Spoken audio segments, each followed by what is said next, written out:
Well, I think there's only one thing to be said right now, and that's let's ride.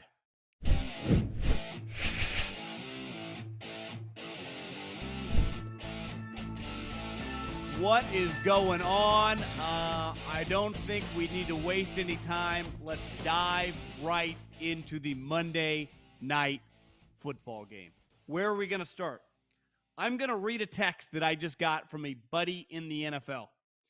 He went simply, "It's truly unreal when everyone in the building knows it's the wrong move except for the head coach. A $1 billion clusterfuck. The NFL head coach selection process." What did we just witness? Now, I'm going to put some blame not just on the head coach, but on the quarterback as well.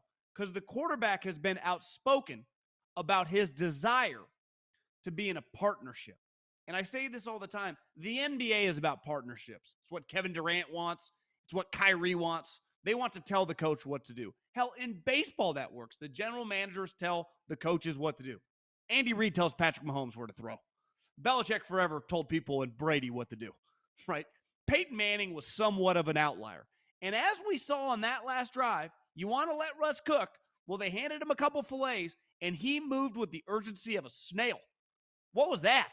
Like, it's easy to crush Hackett. And listen, I have picked the Denver Broncos to come in last in that division because of him.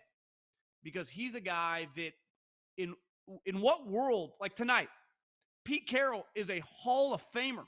The gap between Pete Carroll and Nathaniel Hackett as a head coach is a mile wide, just in terms of accomplishments. But on the field, you saw Pete had the boys ready to go. Now, we could argue that was Pete's Super Bowl, and it probably was. He just traded the greatest player in the history of the franchise. Now, I've said it all along. Russ wanted out. Like, they didn't like each other. They both wanted a divorce. But the end of that game, I've been saying over and over, is that Russ does not want to play anymore like Josh Allen and Deshaun Watson and like younger Russ and Lamar Jackson. He wants to play within the pocket. He wants to get all the credit as a thrower. He wants to become an MVP. He wants to be Peyton Manning or Tom Brady. Well, you know who drives him down the field with one timeout in that situation? Tom Brady, Peyton Manning. They are pocket quarterbacks that are in complete control. And Russ on third down dumped the ball off. I know where I come from. A lot of times, a guy that dumped the ball off in those situations, Derek Carr, used to get crushed. It's like push the ball down the field. He put him in that situation. So everyone and their mother, if you're listening to this on Tuesday morning, is going to be crushing Nathaniel Hackett. He is going to be enemy number one. Yet the reason that they were in this weird situation is because of the quarterback. Like, Russell Wilson wanted this. He wants his own team. He wants everyone to answer to him. He literally had a confidant tell Peter King that we are equals. Me and the coach are partners. Think about that. In the history of the league, Walsh to Montana. Walsh was the boss. Think about some of the greatest players of all time. Lawrence Taylor, he answered to Bill Parcells. Tom Brady, he answered to Bill Belichick. This isn't partnerships. This is not the NBA. That's not how it works. And if it did, you better be Peyton Manning or Tom Brady. And Russ isn't that guy. Now, I am not overreacting like Russ blew this game. I thought he was fine for the most part. Made a lot of plays. A huge reason that the Broncos lost this game is because they fumbled the ball inside the 5-yard line. Like, I'm not blaming Russ or the coach for that. That they could have, I guess, woulda, coulda, shoulda, right? If he held on to the ball. They didn't.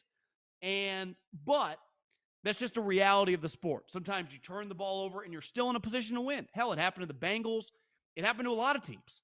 It happens all season long. It's part of the National Football League. That we don't play in many blowouts on Sundays. That happens on Saturdays, but not on Sundays. And you're in this position. You have the horses to drive the field. Seattle had played well, but it's not, let's look around. They don't have Cam Chancellor and Richard Sherman. And to me, Russell's urgency on that last drive, and then just the cluster at the end of the game. Now, if I wanted to give them a little bit of a pass, you'd say, first game together. They've only been really working together for, 6 months, but really with pads on now, one training camp, a lot of new pieces. But this is why I was so hesitant with this team. None of these guys on this squad have won anything in the league. All the all the guys that Denver have drafted over the years, the guys that they have built their team around, they have been losing. Now, Russ has won, but they've never played together. And now you get Nathaniel Hackett, who has no experience as a head coach, who really his resume is pretty limited even as an offensive coordinator. Now he has the pressure, let's face it, enormous pressure. His franchise was just bought for $4.7 billion. The dude that cut the check doesn't even fucking know Roger Goodell's name. He's that rich. The guy that bought the Denver Broncos does not know how to say Roger Goodell's name. That's how much money this guy has. You talk about FU money. This guy, Walmart has unlimited money. Like, you know how the government in 2021 just literally printed money out of fresh air and gave it to everyone in America, and now we got a little inflation problem? That's basically what Walmart's been doing for like my entire life, just printing cash. He has so much of it, buys the Broncos. I don't even think he likes football. He basically gave the team to his daughter and let his daughter's husband, who's now the president of the team. But when you cut those type checks, losing is not accepted. And then they give Russell all this money, and we know Russell. Here's the other thing with Russell Wilson. Don't ever forget this with Russell Wilson.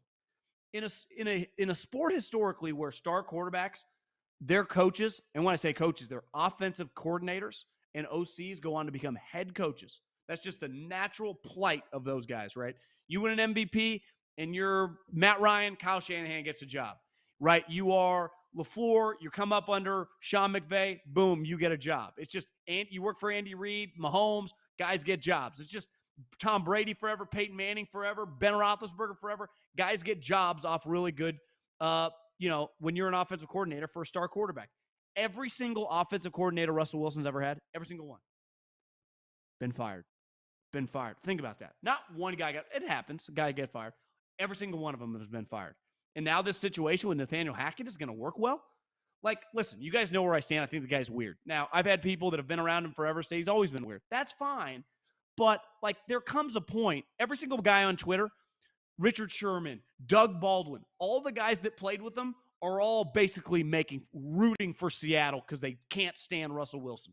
It's one thing. Listen, I don't get along with everybody. If you're listening, you don't get along with everybody. That entire team did not like him. The entire fucking team. They won a Super Bowl together. They went to another Super Bowl together. They were one of the best teams in the league for like 5 years. They can't stand the guy. And I'm sorry, you see some of these clips of him high-fiving air, him doing a huddle with a broken hand. It's just weirdo stuff. Listen, we're all a little weird. I'm weird. You're weird. Everyone has their own quirks. Like, he's in a different level of weird. Like, kind of unrelatable. Now, he is pretty talented. Like, I watched him today. Like, I'm not writing off and saying this guy sucks, but that was a disaster at the end of the game. They signed up for this. They now have a coach that doesn't have any experience with a quarterback who's always worked for, let me tell you, a Hall of Fame coach. And tonight was a clinic about a guy that, and I'm probably guilty of this too, has made fun and ripped Pete over the years. Well, Pete Carroll, who's going to be his birthday's on Thursday. He's going to be the oldest coach in the league, has been winning big games now for decades, from USC to Seattle.